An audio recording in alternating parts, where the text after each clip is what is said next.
ठीक आहे, चला मग स्टार्ट करू आपण.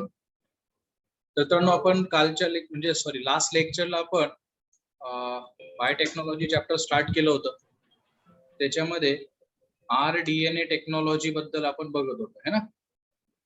मग आता RDNA टेक्नॉलॉजी जी आहे, जी प्रोसिजर आहे, आपण त्याच्यामध्ये काय केलं होतं तर डायग्रामॅटिक रिप्रेझेंटेशन परत एकदा सांगतो आणि पुढचा पॉइंट कंटिन्यू करतो. ठीक आहे, तर सगळ्यात पहिले आपण एक सेल घेतली होती मित्रांनो. त्या सेलला नाव दिलं होतं आपण डोनर सेल. मग ही जी डोनर सेल आहे, डोनर सेलच्या मध्ये त्याचा न्यूक्लियस असेल है ना, आणि हा असेल त्याचा जेनेटिक मटेरियल म्हणजे DNA, बरोबर की नाही. मग सगळ्यात पहिल्या स्टेपला आपण त्याच्यामध्ये नाव काय दिलं होतं, that is isolation of DNA. DNA ला आपण बाहेर काढलं. आयसोलेट करणे म्हणजे काय, सेपरेट करणे. पुष्कर माइक म्यूट करायचं आहे.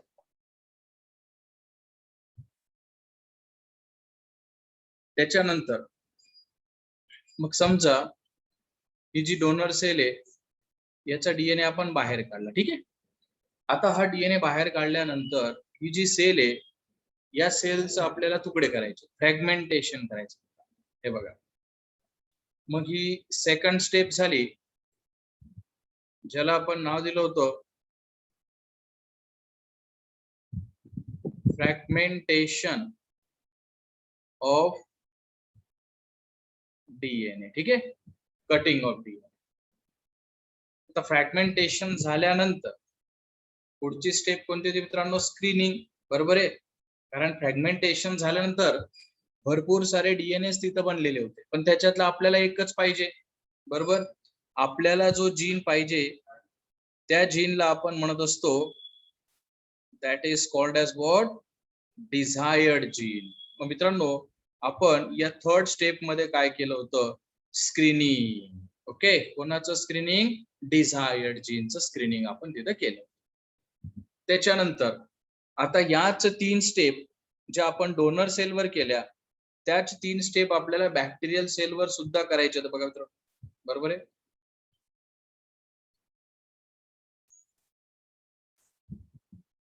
समजा ही दुसरी अजून एक सेल मी घेतली. कोणती सेल मित्रांनो, बॅक्टेरियल सेल. मग बॅक्टेरियल सेलचा हा DNA समजा, आणि त्या बॅक्टेरियल सेल मध्ये एक एक्स्ट्राचा DNA होता. बरोबर आहे. मग या एक्स्ट्राच्या DNA ला आपण काय नाव दिलं होतं, कोण सांगतं, एनीवन? प्लाझ्मिड. प्लाझ्मिड. व्हेरी गुड, त्याला आपण नाव दिलं होतं प्लाझ्मिड. मग हा जो प्लाझ्मिड आहे, हा प्लाझ्मिड इथून आपण बाहेर काढला. हे बघा, आयसोलेशन ऑफ प्लाझ्मिड. त्याच्यानंतर या प्लाझ्मिडला सुद्धा आपण फ्रॅगमेंटेशन केलं. हे बघा, पीसेस तयार झाले. आणि मग प्लाझ्मिडचा एक पीस घ्यायचा आणि त्याला त्या डिझायर्ड जीनच्या एका पीस सोबत जॉईन करून द्यायचं. बरोबर आहे, तो डिझायर्ड जीन आणि प्लाझ्मिड दोघे एकमेकांना जॉईन झाले, म्हणजेच ही जी फोर्थ स्टेप झाली, त्या स्टेपला आपण नाव दिलं होतं मित्रांनो फॉर्मेशन ऑफ, कशाचं फॉर्मेशन झालं होतं, RDNA. ठीक आहे ना. मग RDNA, R चा मिनिंग काय होता, कोण सांगतं? R म्हणजे काय? रिकॉम्बिनंट. यस, रिकॉम्बिनंट DNA म्हणजेच हायब्रिड DNA तयार झाला. बरोबर आहे. मग मित्रांनो, आता हा हायब्रिड DNA जो तयार झाला, या हायब्रिड DNA ला आपण 5th नंबरची step, transfer of RDNA into dash dash cell. कोणती सेल सांगा बरं? होस्ट. Very good. ज्याच्यात आपण DNA टाकतोय त्याला आपण म्हणायचं होस्ट सेल. मग ही जी होस्ट सेल आहे मित्रांनो, या होस्ट सेल मध्ये मी तुम्हाला हे पण सांगितलं होतं, होस्ट सेल म्हणून आपण कोणता बॅक्टेरिया यूज केला होता सांगा? E coli. Very good, E coli. का बरं यूज केला होता बरं ई कोलाई आपण? काही रिजन सांगितलं होतं का मी? 2 रिजन बघा. जनरेशन टाइम शॉर्ट आहे त्याचा, है ना.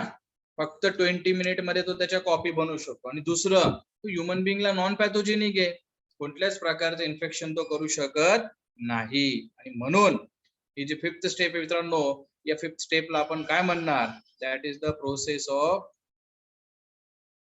ट्रान्सफर ऑफ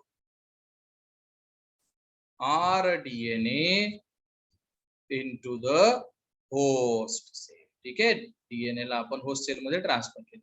मग 6 नंबरची स्टेप काय होती सांगा बरं, कोण सांगतं याच्या पुढची step? Culturing of host cell. Very good, culturing of host sale.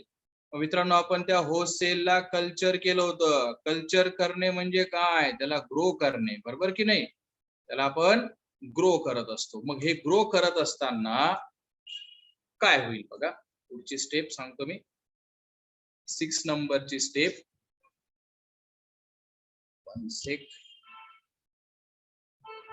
That is the process of, हे बघ ही आपली होस्ट सेल आहे समजा, आणि याच्यामध्ये हा आपला rDNA आहे. मग हा जो rDNA, या rDNA च्या आपल्याला मल्टिपल कॉपी, कारण याच्या जेवढ्या आपल्याला कॉपी मिळतील तेवढ्या आपल्याला त्याच्यापासून प्रोडक्ट तयार करू शकतो. मग ह्या स्टेप मध्ये आपण त्याचं कल्चरिंग करतोय मित्रांनो. मग कल्चरिंग करतोय, कल्चरिंग केल्यामुळे काय होईल, तर कल्चरिंग केल्यामुळे तिथं होणार आहे क्लोनिंग. क्लोनिंग म्हणजे सिमिलर कॉपी तयार झाल्या, बरोबर की नाही.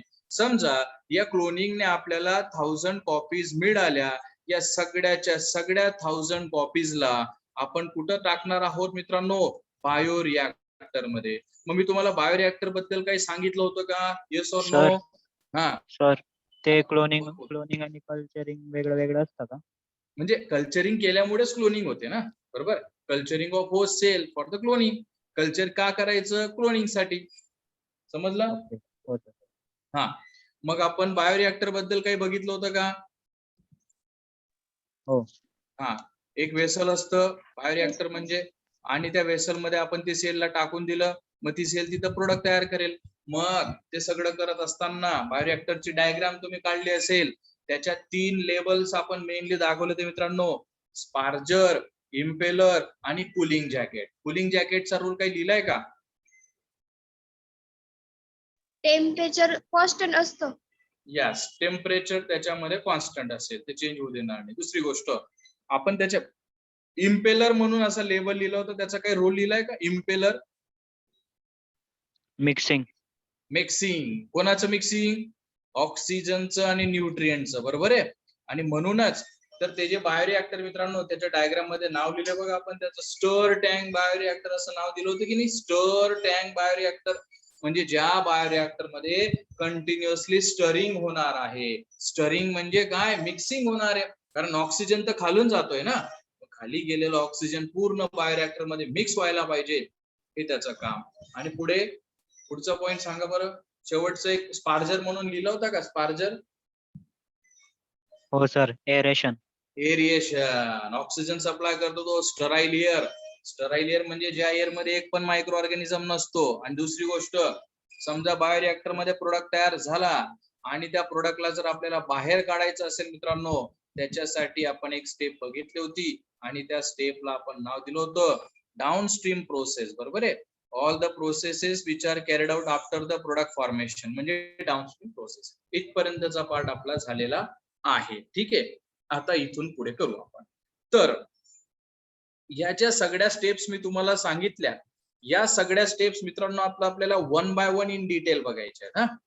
मग त्यातली सगळ्यात पहिली जी स्टेप होती, that was isolation of DNA. आपल्याला सेल मधून डीएनए बाहेर काढायचा आहे. मित्रांनो, हा डीएनए जर बाहेर काढायचा असेल, त्याला बाहेर काढण्यासाठी काय लागेल, हे कशावर डिपेंड करते ते आपण बघू. बघा मग, सो समजा ही सेल आहे हा आपली, हिचा हा न्यूक्लियस आहे आणि इथं हा त्याचा डीएनए. अशा भरपूर साऱ्या सेल्स आहेत आपल्याकडे. या प्रत्येक सेलचा डीएनए आपल्याला बाहेर काढायचा आहे. मग आता समजा एक टेस्ट ट्यूब मी इथं दाखवतोय.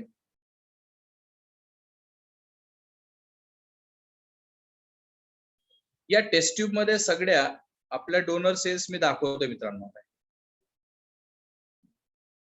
या सगळ्या काय दाखवतोय, डोनर सेल्स. आता 2 डोनर सेल आहे असं तुम्ही लक्षात घ्या. आता डीएनए ला आपण केव्हा बाहेर काढू शकतो? ज्या वेळेला आपण त्या सेलला ओपन करणार आहे मित्रांनो, बरोबर आहे. जोपर्यंत सेल ओपन होत नाही तोपर्यंत आपण त्याचा डीएनए बाहेर काढू शकत नाही. मग सेलला ओपन कसं करायचं, बरोबर की नाही? मग त्याच्यासाठी बघा काय प्रोसेस आहे. ते डिपेंड करतं की आपली डोनर सेल कोणती आहे. ठीक आहे, डोनर सेल आणि इकडे त्याच्यासाठी लागणारा एन्झाईम हा इम्पॉर्टंट आहे. बघा मित्रांनो, मग समजा आपण डोनर सेल घेतली, प्लांट सेल, बरोबर आहे. आता मला 11th मध्ये तुम्ही बघितलंय प्लांटच्या सेल मध्ये सेल वॉल कशापासून बनते? सेल्युलोज. व्हेरी गुड, सेल्युलोज, बरोबर आहे. प्लांटची सेल वॉल सेल्युलोज पासून बनली आहे. मग जर आपण प्लांटची सेल वॉल घेतलेली आहे तर इथं आपण बाहेरून एक एन्झाईम टाकणार मित्रांनो. त्या एन्झाईमचं नाव आहे सेल्युलेज. बघा लास्टला एएसई आला की नाही, म्हणजे तो तर एन्झाईम झाला है ना. मग हा सेल्युलेज नावाचा जो एन्झाईम आहे तो प्लांटच्या सेल पासून डीएनए बाहेर काढण्यासाठी आपण यूज करणार. सेल्युलेज टाकला काय होऊन जाईल मित्रांनो? सेल्युलेज सेल्युलोजलाच ब्रेक करणार आहे ना. मग सेल्युलोजला ब्रेक करणार म्हणजे त्याची बघा सेल वॉलच ओपन हे ब्रेक होऊन जाते, न्यूक्लियस पण निघून जातो. हे बघा डीएनए तिथं फक्त राहणार आहे. हा दुसरी गोष्ट, मग सेल मध्ये फक्त डीएनए असतो का मित्रांनो? नाही. हे बघा समजा हा डीएनए झाला, ठीक आहे, हा डीएनए आहे, पण आपल्याला तर माहिती की सेल मध्ये डीएनए सोबत आरएनए पण असतो, बरोबर. मग समजा हा आरएनए मी लिहिला, बरोबर आहे. आणि दुसरी गोष्ट त्याच्यासोबत डीएनए आणि आरएनए जेवढे असतात मित्रांनो त्याच्यापेक्षा जास्त काय असतात? त्याच्यापेक्षा जास्त प्रोटीन असतात, बरोबर की नाही. हे सगळे कंपोनेंट आहेत.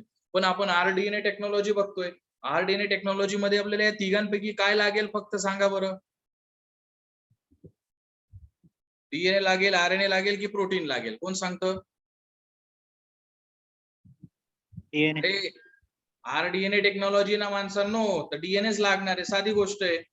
ठीक आहे. दुसरी गोष्ट, जर समजा ही सेल फंजायची आहे, sale ball of fungi is made up of what? Chitin. Chitin. मग आपण त्याच्यामध्ये कोणता एन्झाईम टाकून देणार मित्रांनो? कायटिनेज नावाचा एन्झाईम. मग कायटिनेजने कायटिनला ब्रेक केलं. त्याच्यानंतर जर का त्याच्यामध्ये आता समजा प्लाझ्मिड बाहेर काढायचा आहे, मग प्लाझ्मिड आपण कोणामधून घेतो? तो बॅक्टेरियामधून. मग बॅक्टेरियामधून प्लाझ्मिड घ्यायचं असेल तर बॅक्टेरियाची सेल वॉल ब्रेक करणारा एक एन्झाईम मित्रांनो, त्या एन्झाईमचं नाव आहे लायसोझाईम, बरोबर आहे. त्याच्यानंतर मग चौथा एन्झाईम, हा जर का आपली डोनर सेल ही ॲनिमलची सेल असेल तर मला सांगा आधी, ॲनिमलच्या सेल मध्ये सेल वॉल असते का? Yes or no? गेले सगळे विसरले. अरे मूर्खांनो, ॲनिमल सेल मध्ये सेल वॉल नसते है ना. मग सेल वॉल नसते तर त्याच्यात काय वापरायचं? त्याच्यात वापरायचं आहे डिटर्जंट. काय यूज करायचं मित्रांनो? डिटर्जंट टाकायचा पतंजलीचा. आणि तो डिटर्जंट काय करेल? सेल वॉल तर नाही ना, फक्त सेल मेम्ब्रेन आहे. मग सेल मेम्ब्रेनला ब्रेक करून टाकतो. तर असे हे झाले सगळे एन्झाईम डोनर सेलवर ते डिपेंड करतात. आता हे सोडून अजून त्याच्यामध्ये काय लागणार आहे? अजून 2 गोष्टी लागणार आहेत मित्रांनो. बघा सांगतो मी.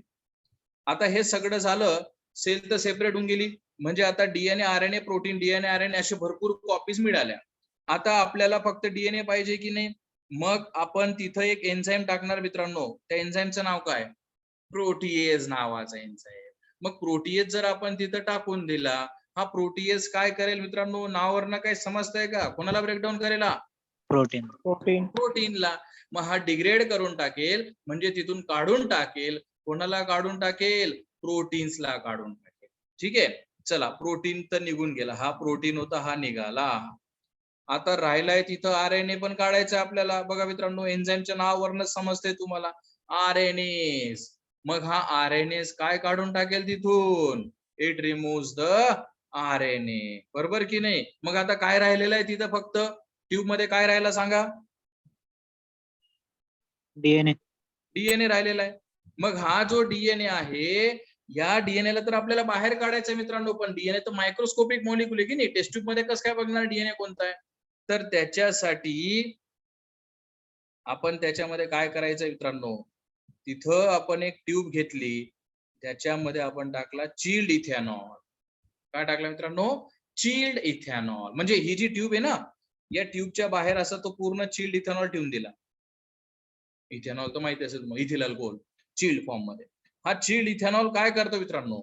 तिथं त्या टेस्ट ट्यूब मध्ये जो डीएनए आहे की नाही, त्या डीएनए ला प्रेसिपिटेट्स करतोय. ठीक आहे, इट प्रेसिपिटेट्स द डीएनए.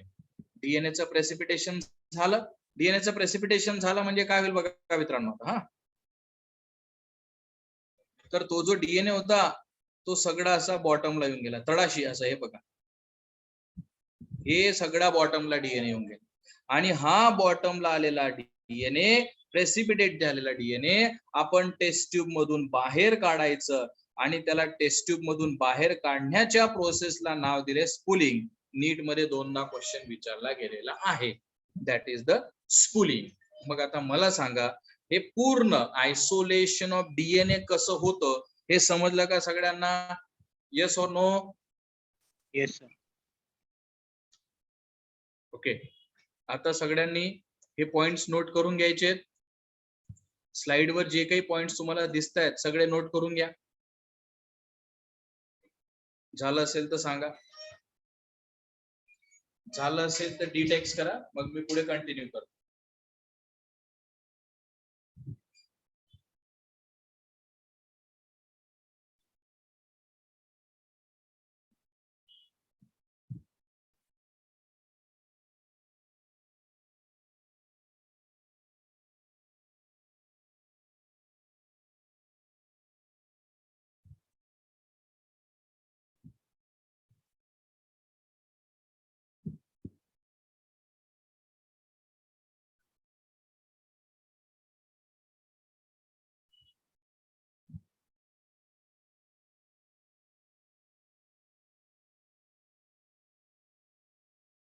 सगळ्यांनी रिप्लाय करायचं आहे. जुन्याचं झालंय लिहून.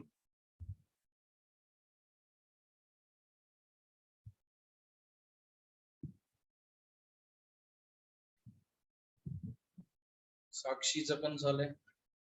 जुनेद मागच्या लेक्चरला नव्हता का? सर. ओके, नाही सर. रेग्युलर राहा मग आता. सर भुवनेश्वरीचं पण झालंय.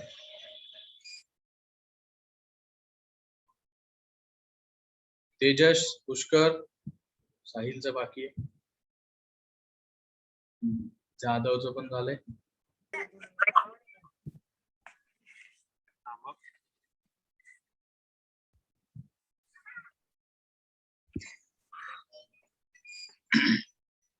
चला, झालंय का हो साहिल? सर, झालं झालं. चला ठीक आहे, रफ करतो आता. पुढचं पॉइंट घे. पुढचा पॉइंट, आता समजा डीएनए तर बाहेर काढला आपण.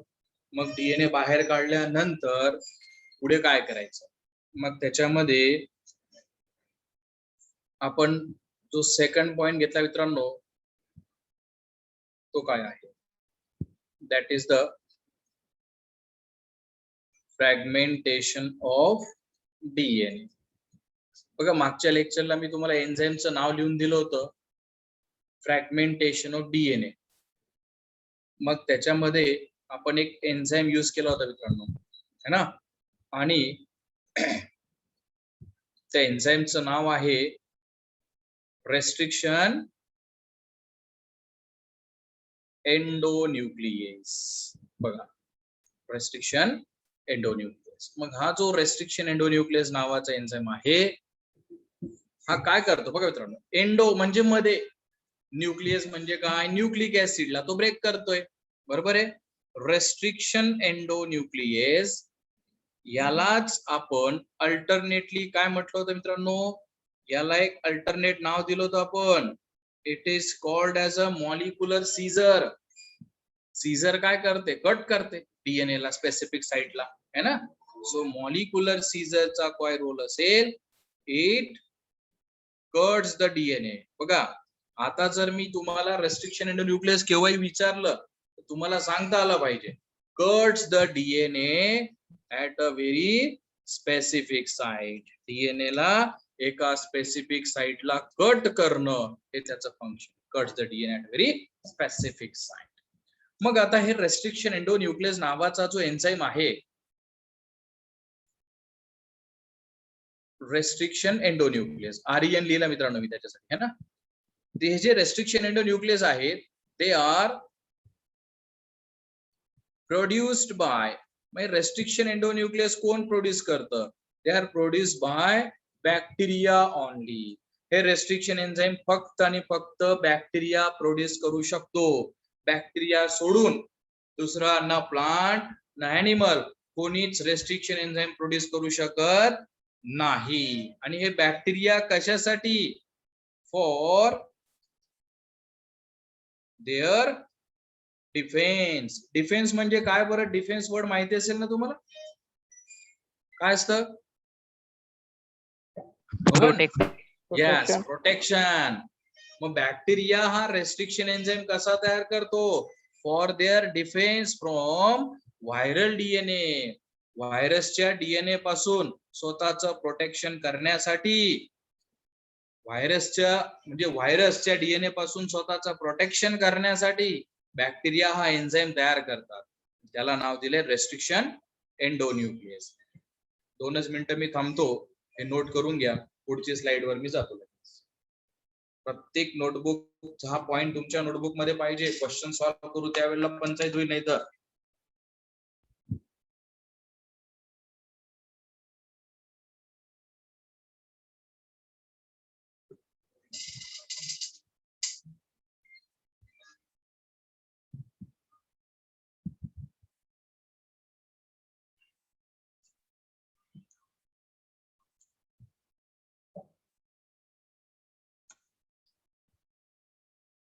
चला पुढे जाऊ.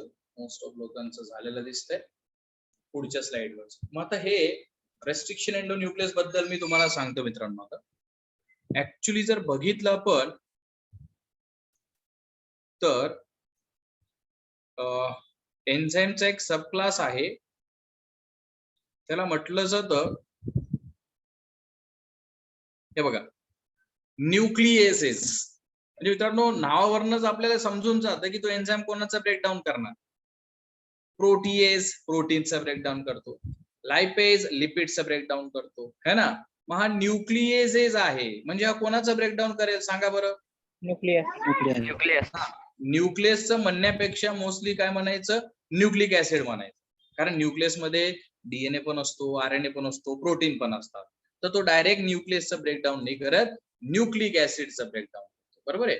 मग हा जो न्यूक्लिएसेस आहे, या न्यूक्लिएसेसचे फर्दर 2 टाईप असतात.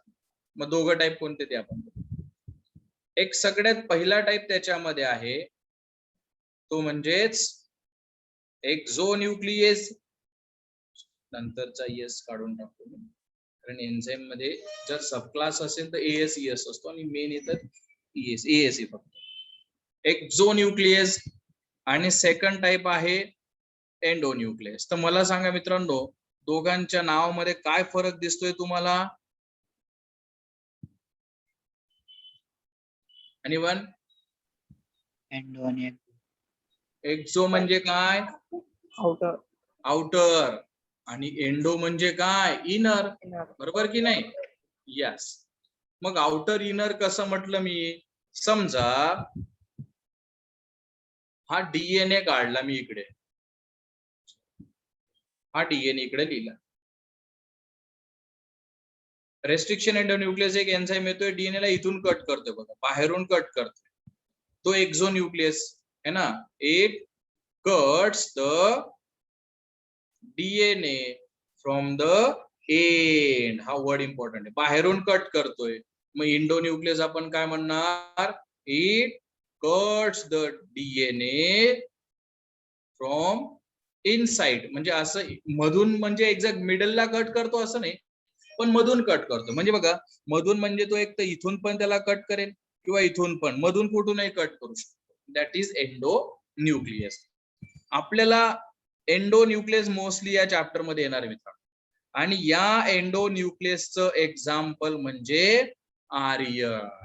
याच्याच मागच्या स्लाइडला मी तुम्हाला सांगितलं मित्रांनो, आर्यन म्हणजे काय? That is restriction endonuclease. ठीक आहे ना.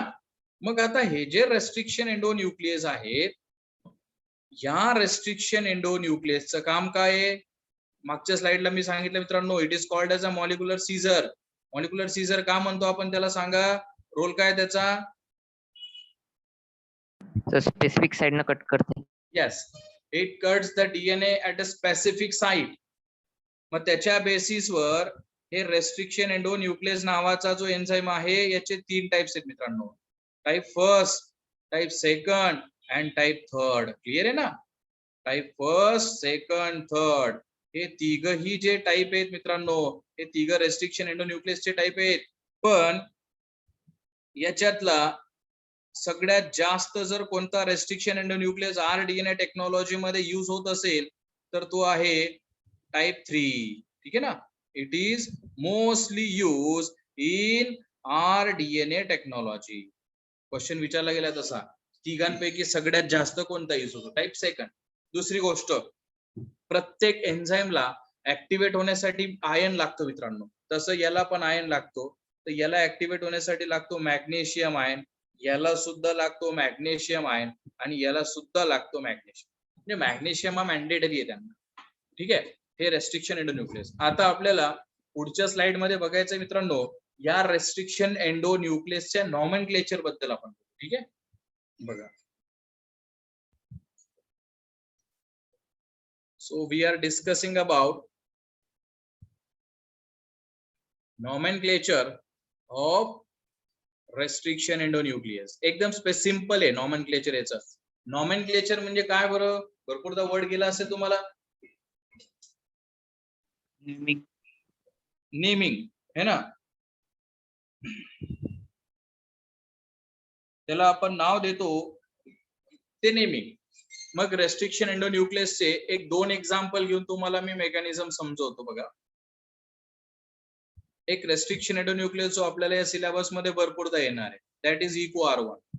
तर मित्रांनो, आता या चॅप्टर मध्ये जर असा म्हणजे तुम्हाला नाव आलं ज्याच्यात 3 किंवा 4 लेटर असतात आणि एक रोमन नंबर असतो, तर ते त्या रेस्ट्रिक्शन एन्झाइमचं नाव आहे.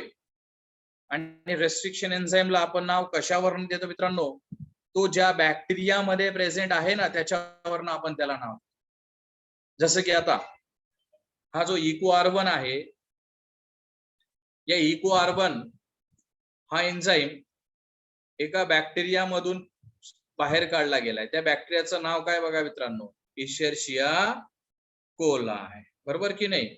मग आपण 11th ला एक नॉमेनक्लेचर बघितलं होतं, बायनॉमियल नॉमेनक्लेचर. या सिस्टीम नुसार प्रत्येक लिव्हिंग ऑर्गॅनिझमला 2 नाव असतात मित्रांनो. हा, पहिलं नाव असतं जीनस आणि दुसरं काय असतं? Species name. बरोबर की नाही? Genus name and species name. आणि काही काही बॅक्टेरियांमध्ये, सगळ्यांमध्ये नाही, स्पेसिस नंतर एक येत असते सबस्पेसिस. काय म्हणायचं त्याला? सबस्पेसिस. ठीक आहे. तर त्याची सबस्पेसिस मित्रांनो RY. मग आता ह्या एन्झाइमला EcoR1 हे जे त्याला नाव दिलंय बघा, पहिला जो लेटर आलेला आहे ई, कुठून आला? इशेर्शिया मधून. Means first letter comes from the name of genus. ठीक आहे. पहिला लेटर हा त्या बॅक्टेरियाच्या जीनस नेम मधून आला. सेकंड अँड थर्ड लेटर बघा, CO, it comes from the coli. बघा मित्रांनो, CO म्हणजे कोलाई. लक्षात येते? हे बघा, सेकंड आणि थर्ड लेटर स्पेसिस नेम मधून आला, पहिला जीनस मधून आला, आणि चौथा जो लेटर आहे R, तो सब स्पेसिस मधून आलाय बघा. आणि सगळ्यात शेवटी असतो रोमन नंबर. हा रोमन नंबर काय इंडिकेट करतो? This Roman number indicates the order of discovery. ठीक आहे ना? काय म्हटलं त्याला? ऑर्डर ऑफ डिस्कवरी तो इंडिकेट करतो. याचा अर्थ रेस्ट्रिक्शन एंडोन्यूक्लियस ई कोलाई मध्ये जो स्टडी झाला पहिल्यांदा तो 1, दुसऱ्यांदा झाला असेल तो EcoR2, तिसऱ्यांदा झाला तो EcoR3, असं त्याला ते नाव दिलं. ठीक आहे. अजून एक एक्झाम्पल मी सांगतो तुम्हाला. म्हणजे लॅबोरेटरी मध्ये सायंटिस्ट लोकांनी सगळ्यात पहिल्यांदा जो स्टडी केला होता तो होता HINT2 है ना. It is the first studied, first discover नाही सांगते मी, फर्स्ट स्टडीड इन लॅबोरेटरी. त्याची ऍक्शन मग इथं पण मित्रांनो बघा 4 लेटर आलेले आहेत आणि एक रोमन नंबर आलाय, बरोबर की नाही? मग याला पण नाव कशावरनं दिलं जाईल? त्या बॅक्टेरियावरून. त्या बॅक्टेरियाचं नाव काय? Haemophilus influenza. बघा मित्रांनो, हिमोफिलस हे कोणतं नेम झालं? हिमोफिलस जीनस आहे की स्पेसिस आहे सांगा? जीनस. हिमोफिलस हे जीनस नेम आहे. मग त्याचा एच घेतला बघा, हा एच काढला.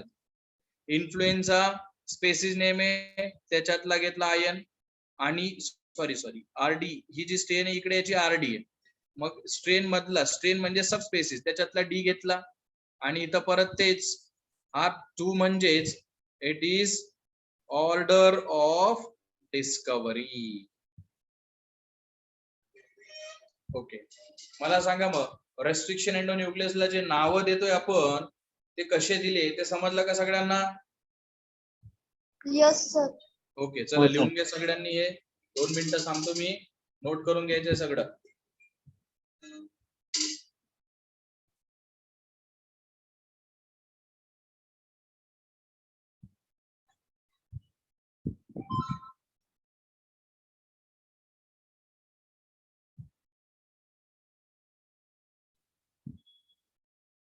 चला, झालं असेलच, पुढे प्रोसीड करू आपण.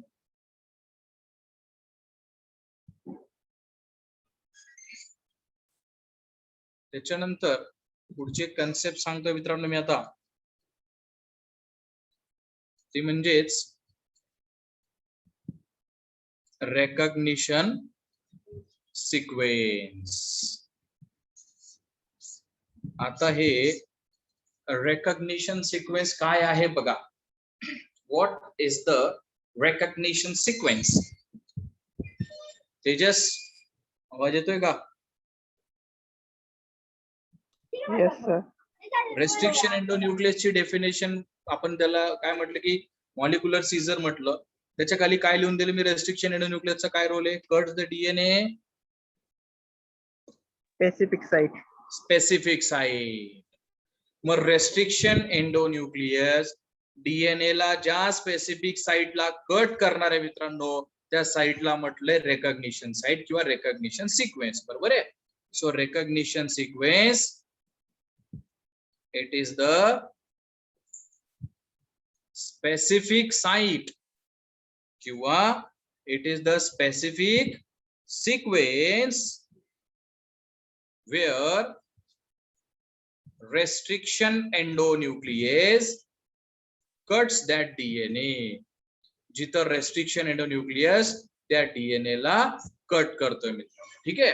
त्याला म्हणायचं आपण रेकग्निशन सिक्वेन्स. त्याच्यानंतर मग हे जे रेकग्निशन सिक्वेन्स असतात यांची साईज किती असते? यांची साईज असते मित्रांनो 4 to 8 न्यूक्लिओटाइड. ही रेंज लक्षात घ्या हा, 4 to 8 न्यूक्लिओटाइड्स. आता याचं मी एक एक्झाम्पल सांगतो. GAATTC डीएनए मध्ये पेरिंग माहिती असेल तुम्हाला. ए सोबत कोण पेर होतो मित्रांनो? टी. आणि जी सोबत कोण पेर होतो? सी, बरोबर आहे? मला सांगा मग जी सोबत काय पेर होईल? बोला. सी. सी. पुढे टी. टी. टी. देन ए. ए. ए आणि हा जी, ठीक आहे? मग आता बघा हे पेरिंग असतात मित्रांनो, हायड्रोजन बॉन्ड असतो ना त्याच्यात. मग हे GATTC जे आहे ही एक प्रकारची रेकग्निशन सिक्वेन्स आहे. याच्यात किती बेसेस दिसत आहेत तुम्हाला बघा? G1 2 3 4 5 6, बरोबर की नाही? सो मिनिमम 4 आणि मॅक्सिमम 8 न्यूक्लिओटाइड त्याच्यात असले पाहिजे. 4 to 8 न्यूक्लिओटाइड. हा, आता स्पेसिफिक साइटला मग कुठं कट करेल हे बघा. वरच्या डीएनए ला तो कट करतोय जी आणि ए च्या मध्ये, आणि याला सुद्धा कट करतोय जी आणि ए च्या मध्ये, बरोबर आहे? मग 2 न्यूक्लिओटाइडच्या मध्ये फॉस्फोडायस्टर नावाचा बॉन्ड असतो मित्रांनो. 11th ला बायोमॉलिक्युलला गेला होता, बट नो प्रॉब्लेम. आपल्याला मॉलिक्युलर बेसिस येणार आहे 12th ला, तिथं सुद्धा तो येणार. तर इथून तो त्याला कट करतोय. मग हा बायोलॉजी मध्ये बघितले तर आता 1000 पेक्षा जास्त रेस्ट्रिक्शन एन्झाईम आहेत आणि प्रत्येक रेस्ट्रिक्शन एन्झाईमचा रेकग्निशन सिक्वेन्स हा वेगवेगळा असतो मित्रांनो. मग हा जो GATTC आहे, it is the recognition sequence for the enzyme. आपला वरती जो आपण एक्झाम्पल लिहिला होता बघा, EcoR1. हे बघा काय लिहिलं मी, EcoR1 जो आहे, EcoR1 हा जर डीएनए ला कट करत असेल तर ज्या डीएनए ला कट करणार आहे त्याच्यात हा सिक्वेन्स असला पाहिजे. हा सिक्वेन्स नसेल तर EcoR1 त्याला कट करणार नाही. आता हे जे रेकग्निशन सिक्वेन्स असतात मित्रांनो, यांची अजून एक प्रॉपर्टी सांगतो मी, that most of recognition sequences are, बघा काय लिहिलं मी, दे आर पॅलिंड्रोमिक.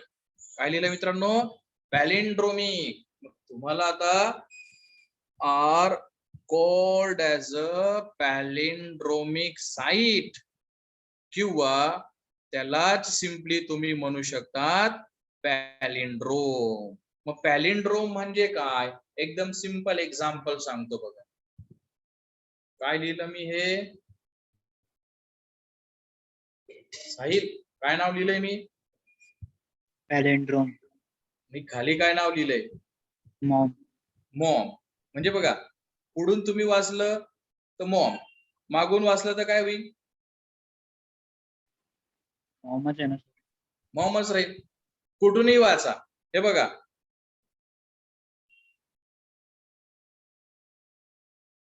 दुसरं एक्झाम्पल बघा, नमन. पुढून वाचलं तर नमन, मागून वाचलं तर नमन, बरोबर की नाही. असे सिक्वेन्सेस जे तुम्ही कोणत्याही डायरेक्शनने रीड करा, म्हणजे डीएनएचा सिक्वेन्स, डीएनए डबल स्टँडर्ड आहे ना, म्हणजे वरचा स्ट्रँड तुम्ही पुढून जर रीड केला तर त्याच्या खालचा स्टँड तुम्ही रिव्हर्स डायरेक्शनने रीड केला तर सेमच असतो. हे बघा आता मी इथं लिहिला GAATTC, समजा आपण या डायरेक्शनने त्याला रीड करत गेलो, हा मग CTTAAG. आता याला इकडनं रीड करत चला, काय येईल, GAATTC. वरून पुढे रीड करा GAATTC. म्हणजे वरचा सिक्वेन्स पुढून रीड केल्यावर जसा असेल म्हणजे मिरर इमेज सारखा आपण म्हणू शकतो. तर असे जे सिक्वेन्स असतात मित्रांनो, यांना म्हटलं जातं पॅलिंड्रोमिक सिक्वेन्सेस. पॅलिंड्रोमचा मिनिंग क्लिअर झाला का सगळ्यांना? Yes sir. Okay, Yes, sir. चला हे लिहून झालंय सगळ्यांचं. 2 minutes sir. ओके 2 मिनिटं लिहून घ्या.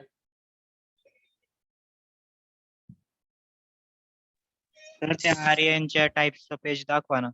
आर्यनच्या टाइपचं पेज, हा 1 मिनिट.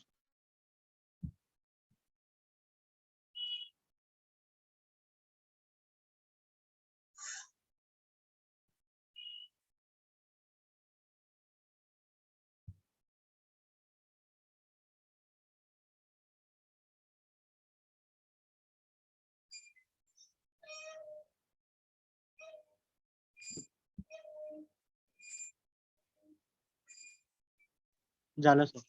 ओके.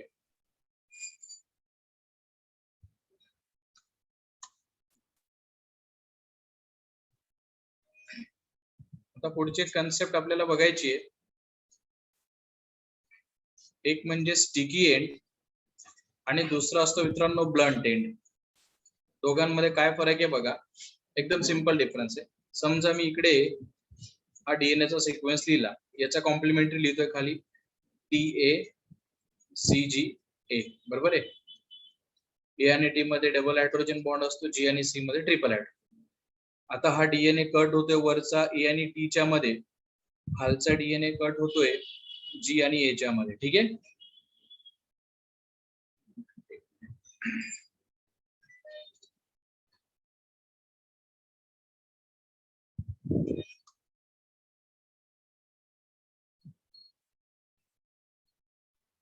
सर हे पॅलिंड्रोमिक नाहीये ना?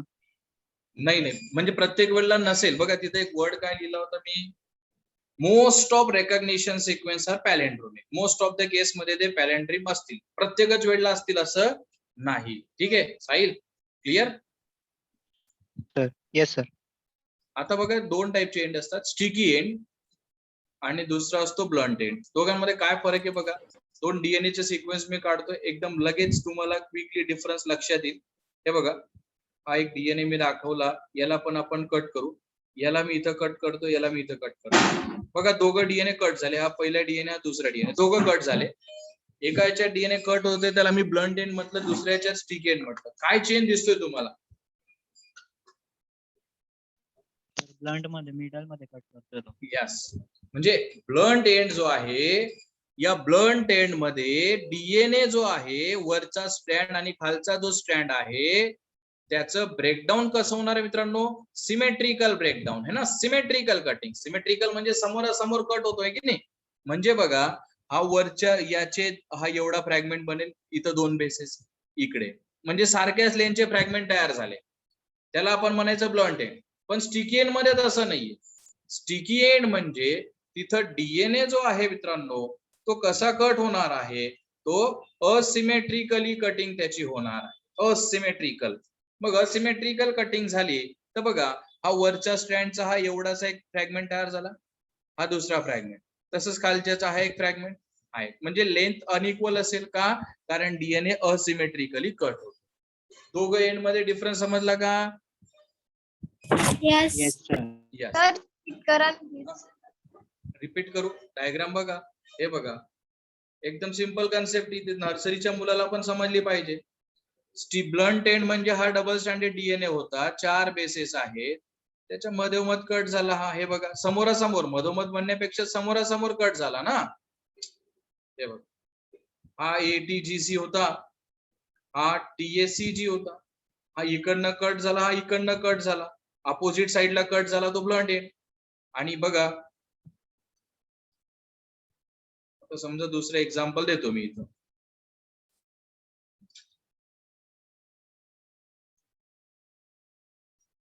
हा इथून कट होतोय, हे बघा, असिमेट्रिकल आहे.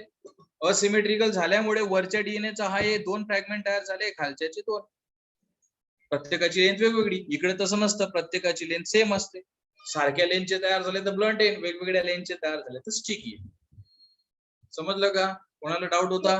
हो सर. हा, चला लिहून घ्यायचंय. हा, दुसरा जर असा क्वेश्चन येतो की जर आरडीएनए टेक्नॉलॉजी मध्ये मोस्टली कोणते एंड जनरेट होतात, तर ते असतात मित्रांनो स्टिकी एंड्स, है ना. सो मोस्टली स्टिकी एंड्स लिहून घ्यायचंय, गेट प्रोड्यूस. एक्झाम्पल म्हणून कोणतं तरी एक एक्झाम्पल लिहून घ्या. कट जेव्हा करणार, म्हणजे नंतर तुम्हाला जेव्हा तुम्ही रीड करणार, लोक कन्सेप्ट समजेल.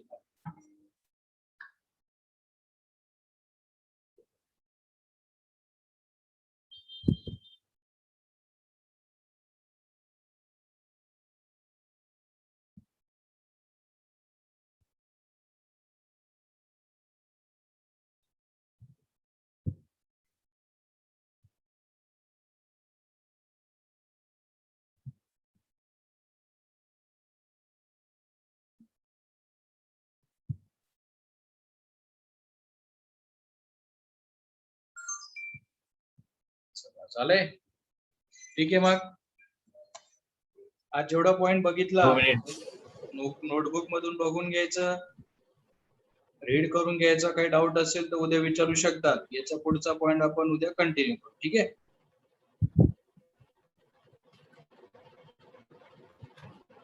ठीक आहे. मग इथं थांबू आपण, बाकी उद्या कंटिन्यू करू. ओके. बाय सगळ्यांना.